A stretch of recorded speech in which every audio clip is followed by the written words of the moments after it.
संडेच्या दिवशी थोडंसं रिलॅक्स वातावरण असतं, थोडंसं निवांत उठलं जातं.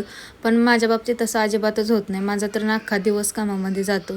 तर असो आज लवकर उठले होते, त्याच्यामुळे मी पटकन किचन वगैरे सगळं साफ केलं, घर झाडले आणि पटकन गॅसची पूजा करायला घेतली. आता एकीकडे पाणी तापवत ठेवले, का तर राहुनी अजून अंघोळच केली नव्हती आणि मल्हार तर अजून उठलाच नव्हता. त्याच्यामुळे माझं सगळं काम निवांत चाललं होतं.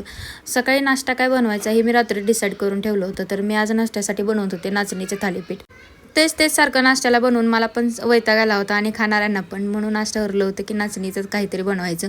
जेव्हापासून हे नाचणीचं पीठ दळून आणले ना, तेव्हापासून मी ना इंटरनेटवर सारखे त्याच्या रेसिपी बघत असते. आदल्या दिवशीच मी त्याचा डोसा बनवला होता आणि आज थालीपीठ करायला घेतलं होतं.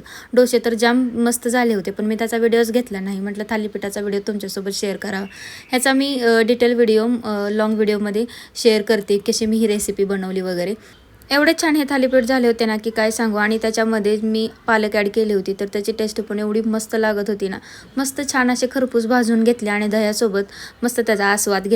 कधीतरी असा हेल्दी नाश्ता केला ना की जाम भारी वाटतं. रोज आपण खारे टोस्ट तर खातोच, तर असं थालीपीठ नक्कीच तुम्ही पण एकदा करून बघा.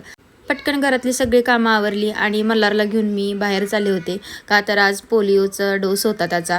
28 जूनला पोलिओचा डोस लागणार होता हे मला आठवड्याभर आधी समजलं होतं. त्याच्यामुळे मी आरोग्य केंद्रावरती आले होते. इथं आल्यावरती ना समजले की गर्दी फार कमी आहे. त्याच्यामुळे नंबर पटकन लागला आणि त्याला डोस देऊन घेतला. मी लहानपणी ज्यावेळेस हा डोस घेतला होता ना, त्यावेळेस मला तर जाम हा डोस आवडायचा. कधी एकदा पुढच्या वर्षी हा डोस येतो याची आम्ही नेहमी वाट बघत असायचो. चला तर या व्हिडिओमध्ये एवढंच. भेटू परत. Bye bye.